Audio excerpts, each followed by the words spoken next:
Olá, tudo bem, pessoal? Aqui, professor Marcos Melo, mais uma vez para a gente bater um papo sobre música e história. E eu fiz, não sei se você me acompanha nos canais, eu fiz recentemente um vídeo falando sobre a música Estado Violência dos Titãs. E eu prometi para falar, né, para vocês aí do LP de uma forma mais geral. E hoje eu estou aqui com ele, né? Aqui está em vinil, essa capa aqui fantástica, né? Era um esboço do Leonardo da Vinci e eles usaram aqui na capa. Então, como eu estava comentando com vocês, na época do vinil, né? Era interessante porque nós abríamos, por exemplo, assim o disco, pensando no pessoal mais jovem aí, né? Que não conhece muito bem. Já estava o ano da gravação, tinha todas as faixas com os autores das canções, né, os compositores. Então hoje bem diferente, né? Hoje a gente ouve aí pelas mídias e acaba depois, né? Se por exemplo tem interesse numa canção, tem que ir lá procurar que ano que foi, quem que fez e assim por diante, né? Tá mais solto. Mas também não adianta muito reclamar, não é? Como eu comentei naquela oportunidade, você tem aí a tecnologia avançando e não adianta muito ser saudosista e pensar num retorno, porque isso realmente não vai acontecer, não é? Então o negócio é tocar aí o barco para frente.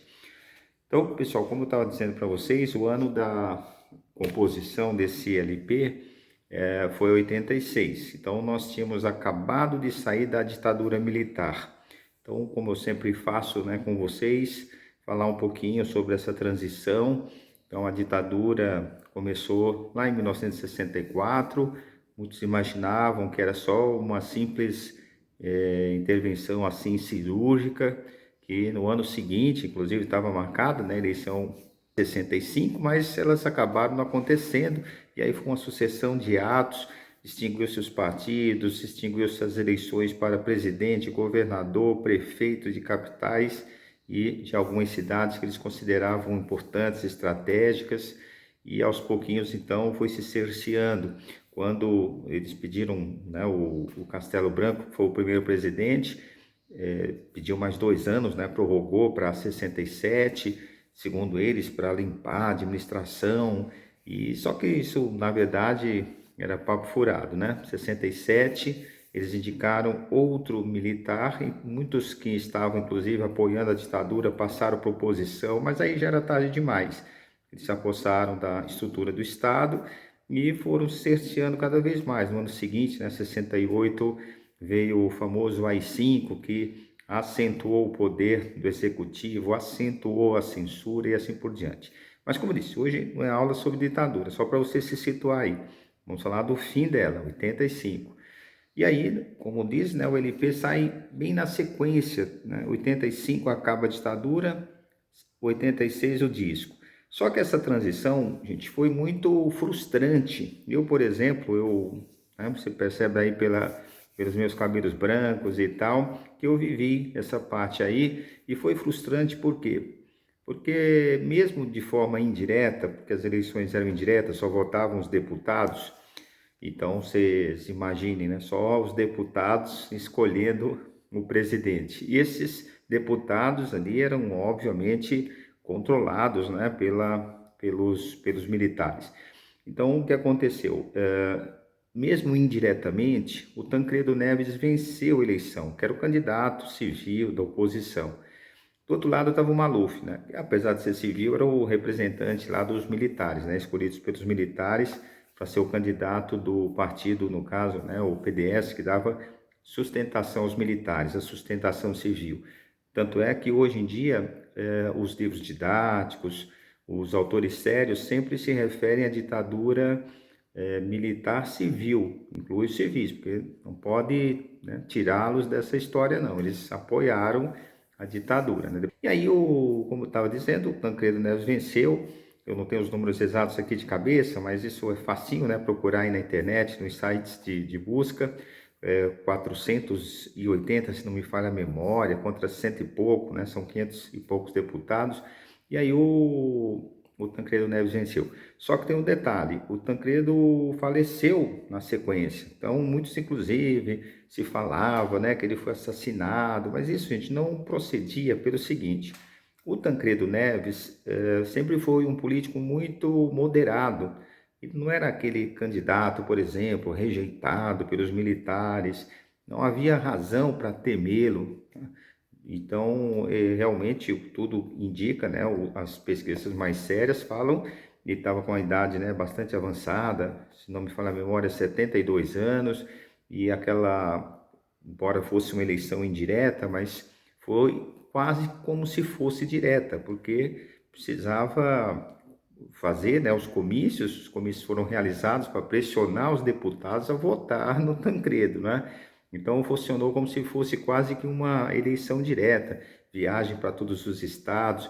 E aí ele teve um problema de saúde, né? Foi detectado antes. Só que pensa, pessoal, como é que vai em plena, ali na véspera da eleição, chegar e falar, olha, eu estou doente, né? Depois de tudo aquilo, um ano todo de comícios, com milhares de pessoas nas praças. Pra vocês terem uma ideia, aqui de São Paulo, não sei de onde você está, mas aqui em São Paulo, calcularam 1 milhão de pessoas no Vale do Anhangabaú, no Rio de Janeiro, na Cinelândia, outro comício monstro, enfim, né? Quase todas as capitais tinham aqueles comícios imensos. E aí, chegasse na hora lá da eleição, né, como eu disse, mesmo que indireta, falar assim, olha, eu não vou ser candidato agora, eu estou doente. Aí, né? E outra, quase todo mundo já passou, né, por algum problema de saúde. A gente geralmente não acredita que vai, né, morrer, né? A gente fala, poxa, eu vou esperar um pouquinho, espero passar esse processo, e deve ter pensado nisso, e depois eu vou me tratar. Só que com a idade avançada, né, algumas doenças você sabe, quanto mais tempo demora, mais difícil vai ficar para reverter. E foi o que aconteceu, realmente foi uma fatalidade.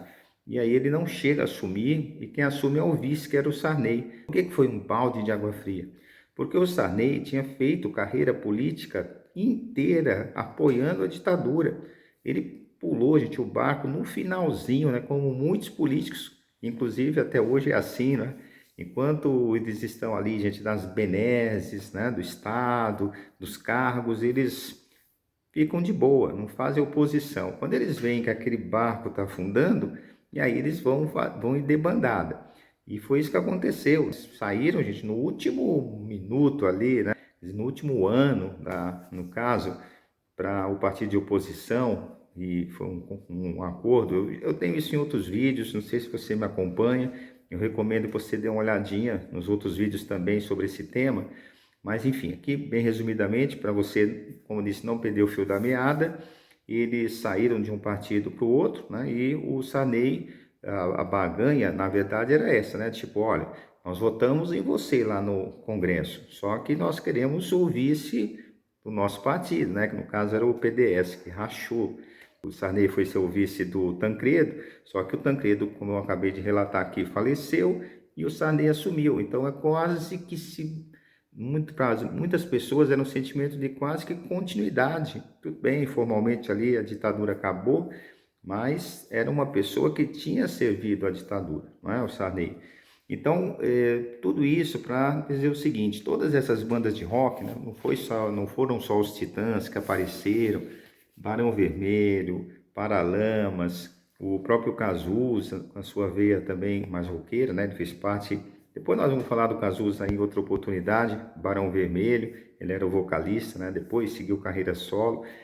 Então, era uma fase em que havia essa rebeldia contida, porque, veja, se você fizer uma conta, isso eu falei quando eu estava explicando a música Estado de Violência, se você fizer uma continha, 86, quando saiu esse LP só como referência, se você pensar, poxa, a ditadura começou em 64, acabou em 85, quantos anos tinham esses jovens, né, que fizeram esse LP?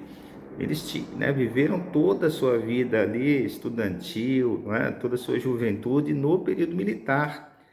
Porque, né, vamos pensar, geralmente as pessoas fazem ali a produção, começam a tocar, né, sua guitarra, quando você está ali com seus 17 para 18 anos. Então, vamos arredondar para 20, para ficar a conta até mais fácil.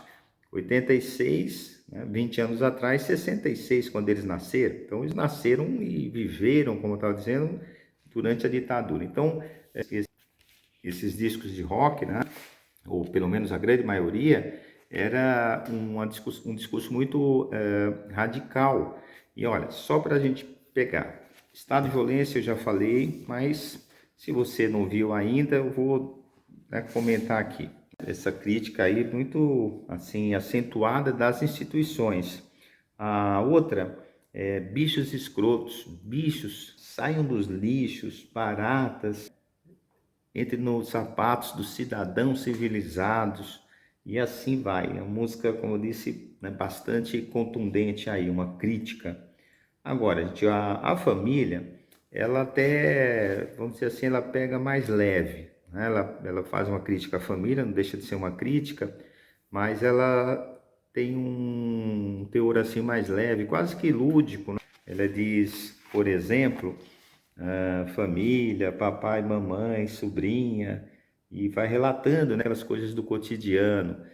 Eu vou deixar aqui alguns trechinhos da música, mas o ideal é que você pare, né, dê uma olhadinha, mas principalmente ouça a canção. É muito fácil nos sites buscar a canção. Comparado com as outras, não é? A crítica é até mais sutil, mais leve. Continuando, o homem primata, né? Quer dizer, até hoje em dia o homem ainda faz o que o macaco fazia. Eu até discordo deles, né? Eu acho que o ser humano foi mais destruidor, né, nesse sentido, porque às vezes você pega, por exemplo, quando você assiste esses filmes de vida animal, a gente percebe que ali, geralmente, com raras exceções, os confrontos são pela sobrevivência ali, né, e de um espaço. O ser humano não, né? Ele deu uma dimensão muito maior, inclusive, por exemplo, inventando a escravidão, né? Colocar alguém para trabalhar para te sustentar, né? Então, eu acho que o ser humano, infelizmente, ele foi muito mais além, né? E a outra que eu estava querendo comentar com vocês, do estado de violência. O estado de violência, eu já, como eu fiz um vídeo específico sobre essa música, eu tinha deixado um pouco aqui de lado, mas vamos respeitar aí as pessoas que eventualmente não viram.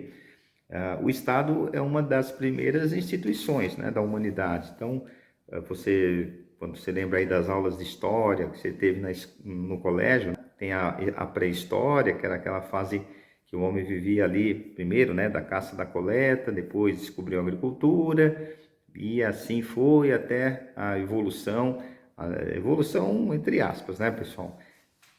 Pensando nesse sentido das instituições. Não há aqui, como eu disse, eu acabei de falar, por exemplo, se você pegar o homem que vivia na pré-história, na fase da caça e da coleta, e depois comparar com a chamada civilização, onde se inventa a escravidão, quer dizer, que evolução é essa, não é? Eu acho que até é uma regressão, mas então esse critério aí de evolução está furado.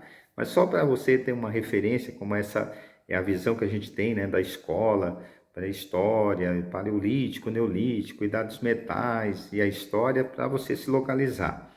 E aí surgiu o Estado. Então o Estado surgiu para alguns mais críticos, surgiu como uma dominação. Por exemplo, você pegar os escritos do Marx, do Engels, eles vão ter uma visão mais crítica do Estado, vão dizer que o Estado surgiu para garantir interesses de um grupo sobre o outro, e é óbvio que também eles beberam de fontes de outros pensadores, né? O próprio iluminista Rousseau falava que a propriedade era um roubo, porque a ideia da propriedade, da família e do Estado, tanto é que até um nome, né, de um dos livros aí do Engels, dos estudos do Engels sobre o capitalismo, tem esse título. Então, são, como eu disse, os alicerces. Por isso, relatei aqui que os titãs foram bem críticos nesse sentido, né? Porque eles fizeram uma crítica a essas chamadas instituições, que são esses alicerces da sociedade ocidental. Falando mais da música, estado de violência, estado de hipocrisia, a lei que não é minha, a lei que eu não queria. Então é uma música bem contundente contra essa instituição que até hoje dirige aí todas as sociedades, não é? Difícil você ter uma sociedade sem Estado, a não ser as sociedades primitivas. Bom, e aí continuando, pessoal, olha as faixas. Cabeça de dinossauro, depois U, né, que é quase que um grito assim de primordial, né, do ser humano.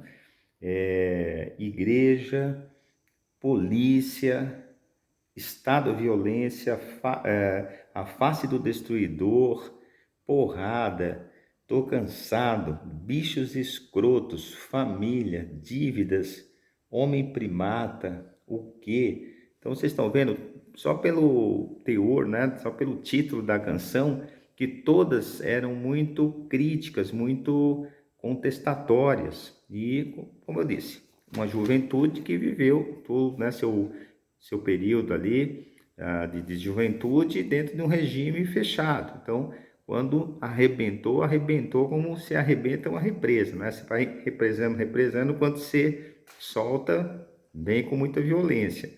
Então, essa resposta, né, no caso ali da juventude, foi essa. Então, veja, olha, gente, vamos pegar três aqui que eu elejo como referências. Estado de violência, ou seja, crítica ao Estado. Igreja, crítica à igreja e família, né? Ou seja, os pilares de uma sociedade ocidental, enfim.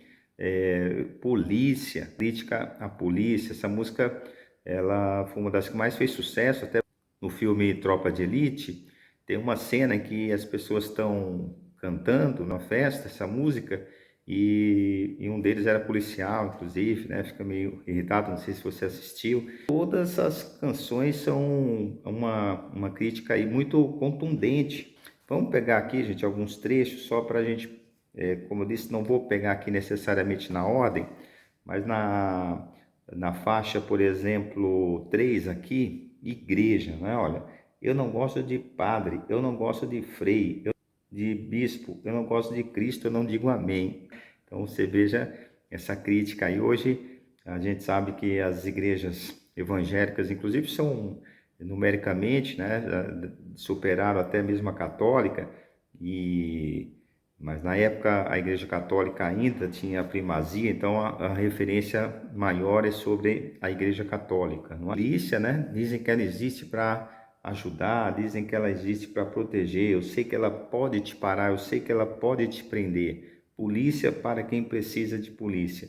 Hoje você ouve muito aí nesses programas na televisão, esses programas que relatam crimes e tal. Muitas vezes as pessoas, é óbvio, né, eles estão atrás de audiência e ali não tem nenhum rigor, né, que a gente possa levar a sério. Eu falo isso pelo seguinte: às vezes eles falam, poxa, mas quando você está em dificuldade, você não chama a polícia? Quer dizer, ninguém está contra a polícia, não é, pessoal? Nós somos quem faz essa crítica, no caso aqui, os Titãs que fizeram, era sobre, às vezes, aquelas abordagens já carregadas de preconceito, né? Realmente, as ações na periferia, né, são geralmente mais truculentas, né? Essa diferenciação de tratamento de um bairro para outro, a cor da pele de um indivíduo para outro, é isso que os Titãs e quem critica a polícia faz, né? Quer dizer, contra os exageros, contra esse preconceito, mas óbvio que a polícia, ela existe, é uma instituição que, se você tiver, né, for roubado, se você for assaltado, sofrer alguma violência, vai recorrer à polícia. Isso é uma, vamos dizer, uma crítica assim muito pobre, né? Esse argumento é muito pobre, ele não dá conta da realidade. Foi acender uma luz aí tava difícil aqui para eu ver, foi escurecendo. Então, olha, pessoal, voltando, dando uma panorâmica ainda, né, sobre esse LP, o que era interessante é essa criação coletiva, não é? Por exemplo, olha, Cabeça de Dinossauro, Paulo Miklos, Branco Melo e Arnaldo Antunes, composição. AAUU, Sérgio Brito e Marcelo Fromer. Igreja, Nando Reis. Hoje o Nando Reis tem músicas belíssimas, né? Românticas e tal, sem nenhuma crítica aqui, muito pelo contrário, adoro o Nando Reis, aí as suas composições. Polícia é do Tony Bellotto, né? Estado de Violência do Charles Gavin, Face do Destruidor, Paulo Miklos, Arnaldo Antunes, Porrada, Arnaldo Antunes, Sérgio Brito, Tô Cansado, Branco Melo e Arnaldo Antunes, Bichos Escrotos, Arnaldo Antunes, Sérgio Brito e Nando Reis, Família, Arnaldo Antunes, Tony Bellotto e que mais? Homem Primata, Sérgio Brito, Marcelo Fromer, Nando Reis, Ciro Pessoa, né? Tem 4 compositores. Dívidas, Branco Melo, Arnaldo Antunes, O Que, Arnaldo Antunes. Alguns deles seguiram carreira solo, né? Principalmente o Nando Reis, né? Que eu acabei de citar aqui, o Arnaldo Antunes, né? Também tem um trabalho bastante interessante solo. E Paulo Miklos também, tem bastante coisa interessante, não é? Enfim, né? Todos eles são pessoas assim muito criativas, não é?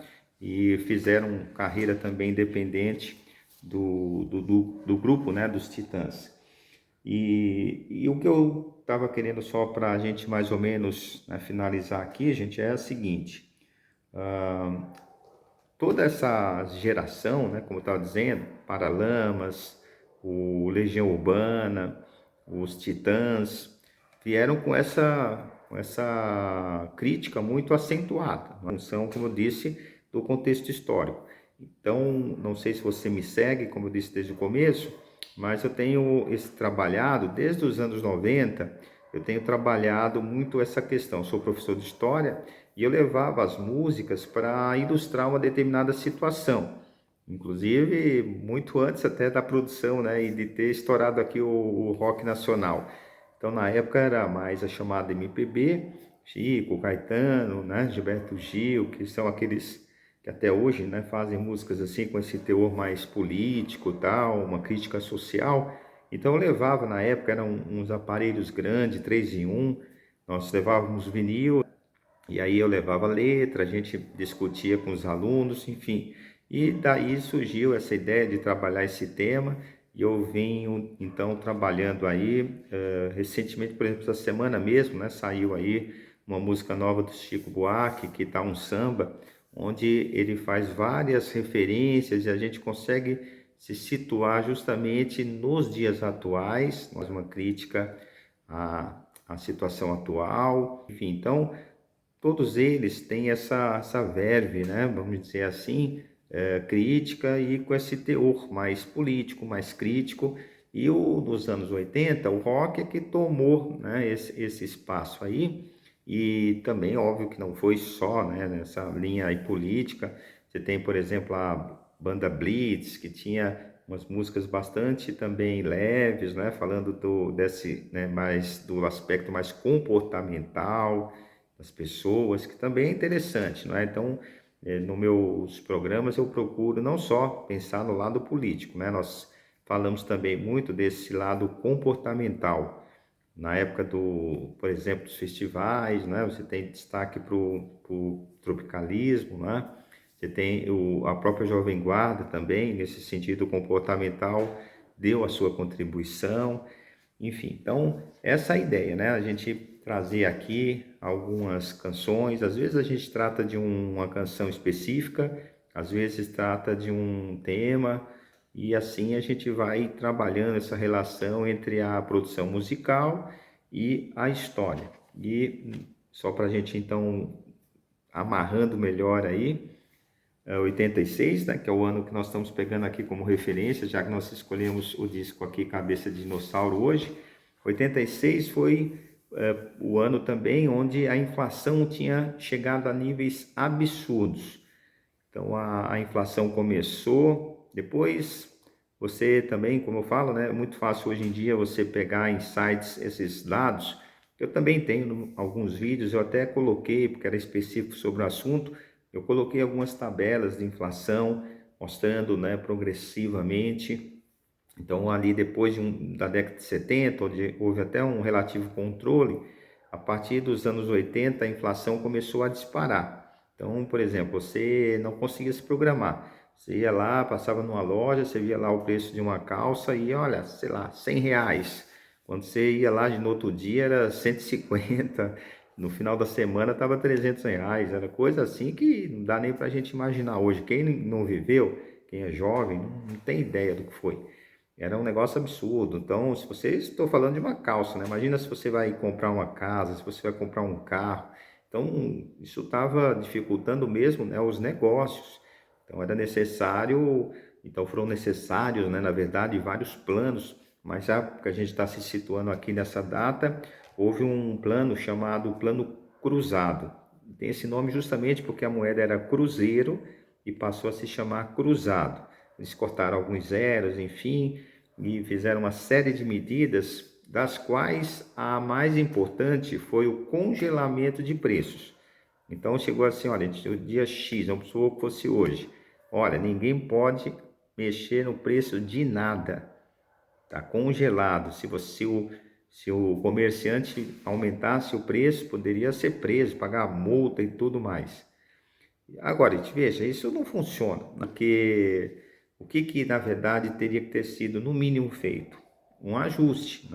Então, aos pouquinhos, por exemplo, falar, olha, porque quando eles passaram, gente, determinaram essa regra, alguns produtos estavam aquém, né, do que realmente valeria a pena, para ser produzido, né, a pena para quem está produzindo.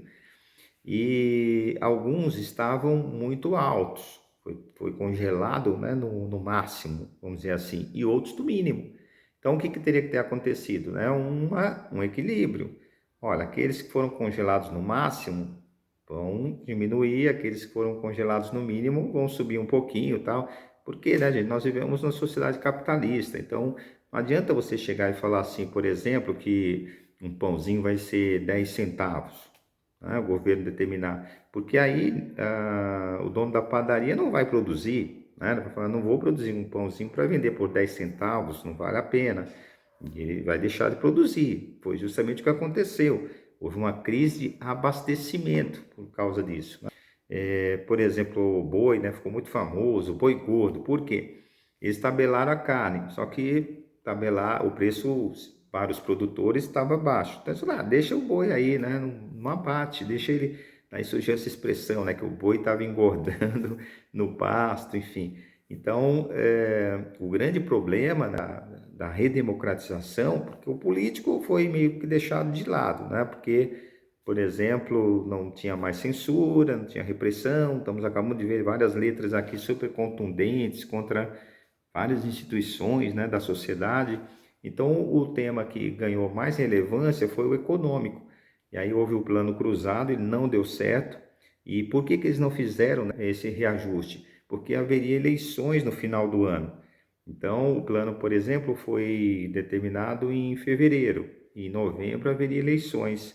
Aí, como aquilo deu um impacto positivo, aí no caso era o PMDB, né, que estava no poder, e o Sarney, eles seguraram, eles não fizeram esses ajustes que deveria ser feito, eles seguraram até o dia da eleição. Aí o PMDB ganhou em quase todos os estados, se não me falha a memória, só perdeu em um. E aí, né, no dia seguinte da eleição, aumentou a gasolina, aumentou, percebe, a eletricidade. Aí as pessoas se sentiram enganadas, falaram, poxa, né, fomos enganados. Mais uma vez, né, infelizmente na história do Brasil está cheio de enganadores. E aí, para vocês terem uma ideia, no finalzinho lá do mandato do Sarney, ele chegou, né, o ônibus presidencial foi apedrejado, enfim, saiu com uma popularidade muito baixa, sendo que no plano cruzado, como eu disse, né, atingiu o auge, as pessoas iam com bottom, um fiscal do Sarney nos mercados, né? Enfim, então são as coisas do Brasil. Mas, enfim, pessoal, como eu disse, temos bastante assuntos, porque tem várias bandas, não tem só os Titãs, e também nós podemos, como eu disse, eu quero fazer isso, fazer uns programas específicos de cada canção, porque cada canção dá para a gente abordar muitos outros aspectos que eu não abordei aqui. Então eu te convido aí para você se inscrever no meu canal, não deixa de acionar lá o sininho para você receber aí as novas notificações, né, quando tem vídeo novo. Vou até antecipar para você que diariamente eu coloco, geralmente uma coisinha mais curta, né, 2, 3 minutos, sobre uma canção, sobre um artista, e depois também temos alguns mais longos. E aí é óbvio, de acordo aí com o seu interesse, não é? Tem cobertura aí, pessoal, desde dos primórdios aí da música brasileira, mas especialmente a partir de 30, quando foi melhor assim gravado, né, mais melhor documentado. Então eu pego principalmente a partir de 30, mas tem alguns vídeos aí que eu falo até um pouquinho antes disso. E como vocês viram, a ideia é cobrir aí até uma música que saiu a semana passada. E até só para arrematar, eu acabei mudando aqui de assunto, né? Já que eu já citei, vou finalizar. O Chico fez a música Que Tá um Samba, e por coincidência o Caetano, há pouco tempo, tinha lançado Sem Samba Não Dá, né? Então vocês vejam que os dois aí, grandes ícones da MPB, falando aí do mesmo tema, do samba, que é um dos símbolos aí, né? Um dos alicerces da cultura brasileira. Então é isso, pessoal. Espero aí o seu ingresso aí no meu canal, e eu gostaria que você mandasse sugestões, tá? A sua contribuição, a sua participação, a sua crítica, seja positiva ou negativa, é fundamental. Eu sempre comento aqui, para os amigos, você indica, né, para os amigos se gostou, e se não gostou, você indica para os inimigos, beleza?